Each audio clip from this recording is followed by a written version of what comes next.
Well, hello friends and welcome to Ask Zach. Today we're going to take a look at Paul Smith's NF-53. So this was a viewer choice or a viewer request, as it were.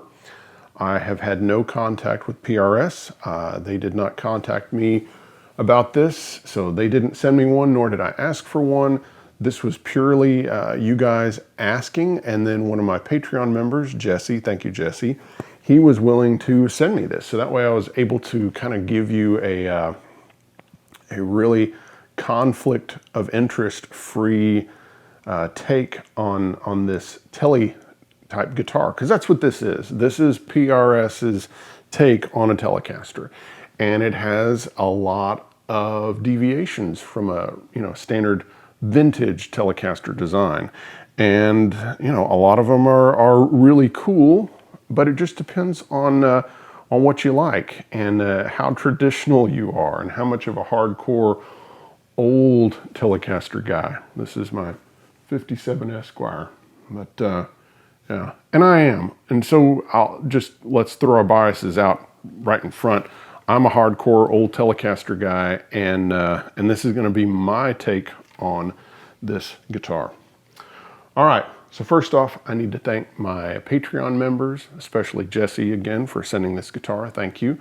If you'd like to support the channel and if you like this content, that's the best way. And so you can find out more information by checking out the link in the description. All right, let's just dive in. So obviously this has a lot of deviations from a vintage Telecaster. First off, you have a similar body shape, but then you have this cutaway that's shorter, and it has scarfing on it. Of course, you have all sorts of other things that I'll go more in depth in a moment, but of course you have a difference in bridge design. The bridge pickup is not mounted in the bridge on the PRS. You have the lack of a plate. You have these very different pickups near field. You have the stylized pick guard. You have body contouring on this guy, which of course you don't get any on the old Tele. You're not going string through, but that's not such a bad thing on this. I think PRS, I'm going to talk more about this in a minute, but Paul didn't go through the body with the strings, but he did something really cool with the bridge that's better than just regular top loading. Of course, you also have the control plate there on the back. So that's the kind of cleaner way of having that on the back instead of a plate on the front. Then of course you have a difference in neck shape, and more than anything else, it's neck width, and of course headstock shape. And this has neck angle, headstock angle, while of course a vintage Tele does not. All right, let's dive into all the little things. Let's go in depth. Let's start with the bridge, because I really like this bridge. I think it's really, really cool. So he decided to not go through the body. However, I'm not a big fan of top loaders, just because they don't have good break angle, because the string just kind of barely goes over the saddle and just goes up a little bit. Well, Paul did a really great thing. So you have a steel bridge plate, and then you have these little kind of keyhole things here. And so the string goes down in there and catches and then goes over the saddles, which creates a really nice break angle. So you can see that's much better than your run-of-the-mill top loader, where it would be coming through here and over. So this creates enough downward pressure to get a better tone out of the instrument and to drive the body wood better. And of course the wood naysayers are going to have a field day with that, but have at it.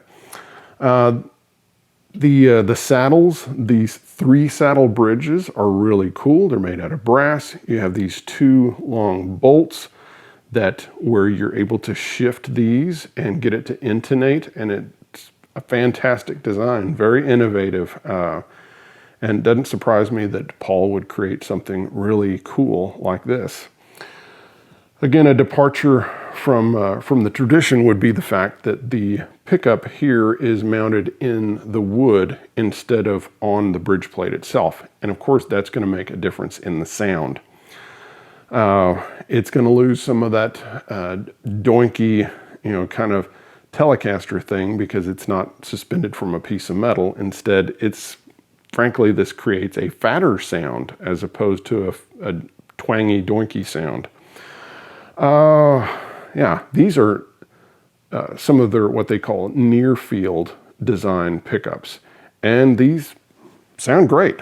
So here. Let's. Of course, you heard a little bit of it in the intro, but it will certainly twang or do the telly thing.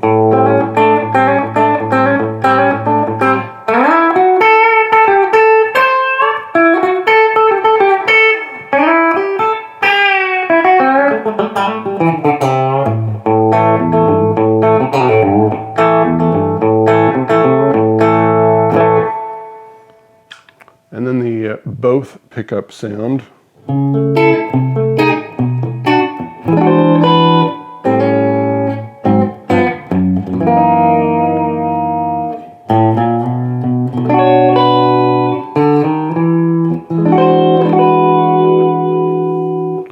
Just really, really nice. And one of the things I look for in a guitar and in pickups is that when I hit the note with my pick, there should be kind of chunkiness on the front end of the note. In other words, I don't want it to be real pingy sounding, and that's a tough thing on a telly. And this guitar has that kind of fatness in spades, as it were. You get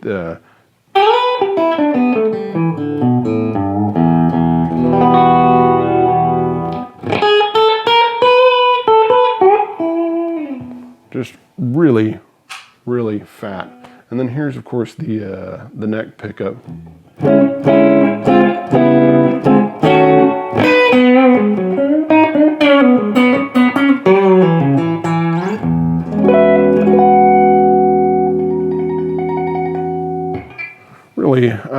Really great sounding pickups. And of course, they have no hum, yet they're really clear sounding. So mega kudos to Paul and his team.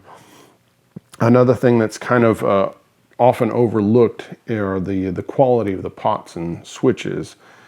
And this has a high quality switch, and then the taper on these pots and the feel of them is fantastic.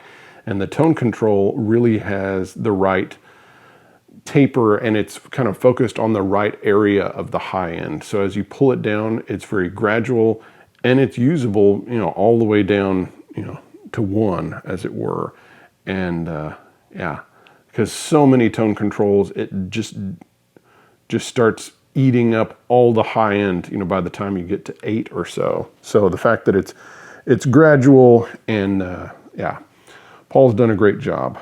Stylized pick guard. Yeah, then you get the bolt-on neck, very traditional in that.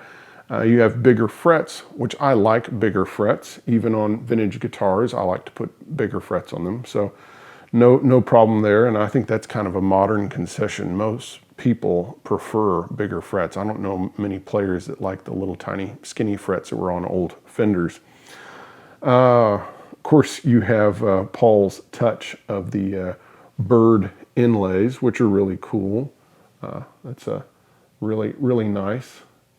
Instead of the old black dots like you see on an old telly. Here's a departure that I have a lot of mixed feelings about, and that's the width of the nut. So this is wider than vintage, and so what that does is it creates an instrument that is more comfortable for a PRS or Gibson type player. However, if you're an old telly guy, it kind of throws you off because the strings are further apart from each other. So it's just kind of, what you like. So, because I play a lot of 1 5/8, neck width, Fenders, it throws me off. And that's why I don't really play a lot of Gibson guitars or PRSs. So this is something that kind of channels this instrument to being a good telly for the PRS or Gibson guy that struggles with the the Fender type neck. The neck shape is really nice. It's a fat C, and apparently was taken from a 53 telly, which I can believe that. I've played some fat necked 53 tellies. However, by widening it at the nut, it creates a different feel to the neck than an old one, because again, that width dictates, you know, how your hand feels coming around it. And of course, I wrap my thumb over the top because I'm a hillbilly guitar player from Texas. Yeah, the other thing that's, you know, kind of a plus or minus depending on what school of player you are is the headstock and the headstock angle. You know, of course, by doing this, you don't have to have a string tree, which is nice because that's another thing to for the string to catch on. However, you know, that does create a different feel and a different tension, and of course, a very different aesthetic look to it. So, yeah, I do prefer the non-angled headstock and the 6 in the line, you know, Fender thing, because I'm a traditionalist. But this is a great design. I love the tuners. These are fantastic. They're lightweight and they're super accurate and they look great. Which, what else can you ask for? Yeah, they're pretty. They're not overly tall. They're good low profile. They don't stick out too far. Yeah, just a great tuner design. So kudos to Paul. So I think this is a really great instrument. However, if you're a hardcore traditional guy, you know, who plays something like this a lot, then you might be a little disappointed and you might be thrown off by the nut width and also the lack of this kind of twanginess by having the bridge mounted into the bridge plate. However, if you're a guy that your favorite thing is a 335 or a Les Paul or a DGT or a, you know, any type of, you know, PRS guitar, then you're going to be more at home with this than you would with this old guy. And that's really kind of where I would say, you know, get one of these.